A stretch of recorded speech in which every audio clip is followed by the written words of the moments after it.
Doctor Habib মিল্লাত, সাদেক এগ্রোর আজকে উচ্ছেদ হয়েছে, আপনি নিশ্চয়ই খেয়াল করেছেন এবং নিশ্চয়ই এটা খেয়াল করেছেন যেই ছাগলটিকে নিয়ে এত আলোচনা, সেই ছাগলটি বেচারা ছাগল তার ঘর হারিয়েছে। তাকে বোধহয় সে যেখানে থাকতো সেটা সিটি কর্পোরেশনের কোনো একটা জায়গার উপর তার বসতটি ছিল, মানে সে একটি অবৈধ জায়গার উপর নিজেই বসবাস করে আরেকজন যিনি অবৈধ উপায়ে এখনো অভিযোগ প্রমাণিত হয়নি হাজার হাজার কোটি টাকা ইনকাম করেছেন, তার বিরুদ্ধে একটি প্রতীক হয়ে উঠেছে। কিন্তু ছাগলটি নিজেই আসলে অবৈধ একটি জায়গায় বসবাস করত। আমরা শুনতে পাই যে মতিউর সাহেব নাকি দেশে নাই, বেনজির সাহেব চলে গেছেন, এটা মোটামুটি প্রমাণিত। আমরা শুনতে পাই যে মাথা ন্যাড়া করে মতিউর সাহেব দেশ ছেড়ে পালিয়েছেন। আমরা আবার দেখি যে ডিবির টিম আমাদের হেলিকপ্টারে করে আসামি ধরে ফেলে, দুর্ধর্ষ খুনিদের সব ধরে ফেলে।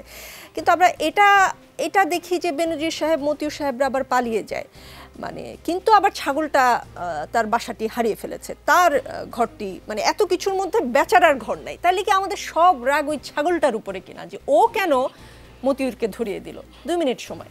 ধন্যবাদ। কেমন প্রশ্ন আমি আসলে বুঝতে পারলাম না। প্রতীকী প্রশ্ন সেটা হচ্ছে যে ছাগল, সে তো তার কিছু করার নেই, তাকে যেখানে রাখা হবে, তাকে ইন্ডিয়া থেকে কেনা হয়েছে 1 লক্ষ বা 2 লক্ষ টাকায়, সে ইন্ডিয়া থেকে বা যশোর থেকে ঢাকায় এসছে। তাকে যদি ঢাকা থেকে আবার আপনার এলাকা সেই ব্রাহ্মণবাড়িয়াতে পাঠিয়ে দেওয়া যায়, সে চলে যাবে, কোনো অসুবিধা নেই। কিন্তু ছাগলের কথাটা আসল কথা নয়, কথাটি হচ্ছে ছাগল কাণ্ড যেটি, সেইটি হচ্ছে আসল কথা। আপনি চিন্তা করে দেখেন যে কয়েকটি টিভি টক শো আমি দেখছিলাম এ ব্যাপারে, তাদেরকে বদিউজ্জামান সাহেব নিজেই বলছেন সে এত পাওয়ারফুল যে তাকে আসলে থামিয়ে রাখা তার পক্ষেও সম্ভব হয়নি। সেনাপ্রধান থেকে শুরু করে, তৎকালীন সেনাপ্রধান থেকে শুরু করে অনেকে যার জন্য ফোন করেছেন। মানুষ তখনই বেপরোয়া হয়ে ওঠে যখন তার মাথায় কোনো ছায়া থাকে। আমার যেটি মনে হচ্ছে এই মতিউর রহমান যাকে নিয়ে আজকে কথা হচ্ছে, মাথা ন্যাড়া করেছেন কি করেননি, তবে এই ডিজিটাল মিডিয়ার যুগে কিন্তু তার মাথা অলরেডি ন্যাড়া করে দেওয়া হয়েছে ভিডিও ফটোশপ করে।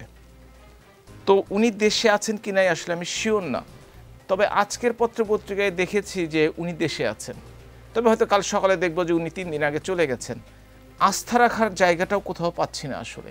কেউ যদি বলেন যে দেশে আছেন, আমি পত্রপত্রিকার কথা বলছি, যে দেশে আছেন, তাহলে তাকে সুনির্দিষ্টভাবে বলতে হবে দেশে আছেন। আবার কেউ যদি বলে থাকেন যে পালিয়ে গেছেন, তাকেও সুনির্দিষ্টভাবে বলতে হবে।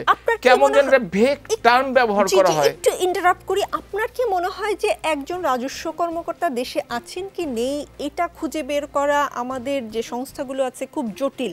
এটা কি আসলে সাংবাদিকদের জন্য অপেক্ষা করা হচ্ছে যে সাংবাদিকরা খুঁজে বের করে দেবে? কারণ সাংবাদিকদের তো আওয়ামী লীগের বেশ কয়েকজন নেতা দায় দিয়েছেন যে আপনারা কেন খুঁজে বের করেন না। দায়টা কি আপনারা এটা হচ্ছে আমরা প্রশংসা করছি সাংবাদিকদের।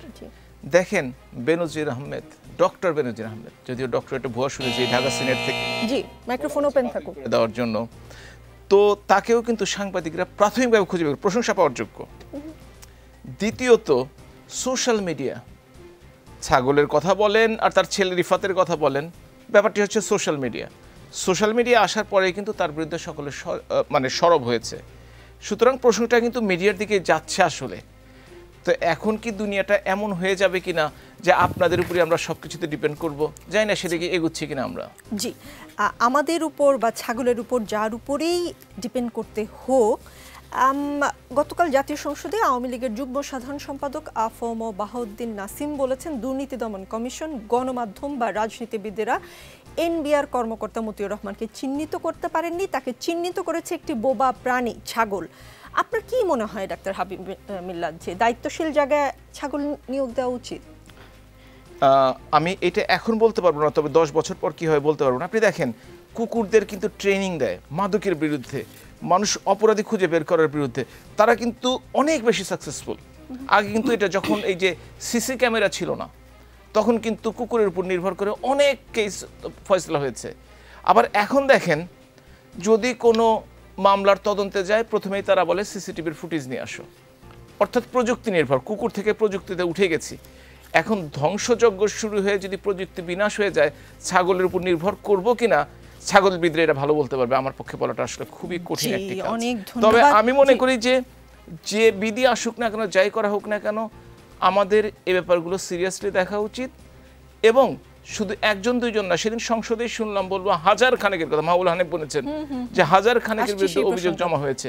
সেই অভিযোগটি খতিয়ে দেখা উচিত বলে আমি বিশ্বাস করি বা মনে করি।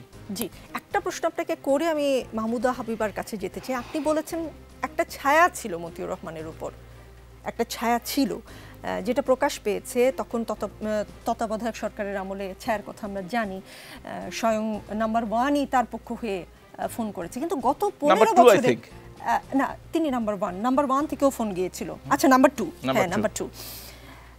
এখন তার মাথার উপর ছায়া কে, সেইটা আপনি জানেন কিনা? গত 15 বছরে ছায়া বদল, সরকারের বদলের সাথে ছায়াও বদল হওয়ার কথা।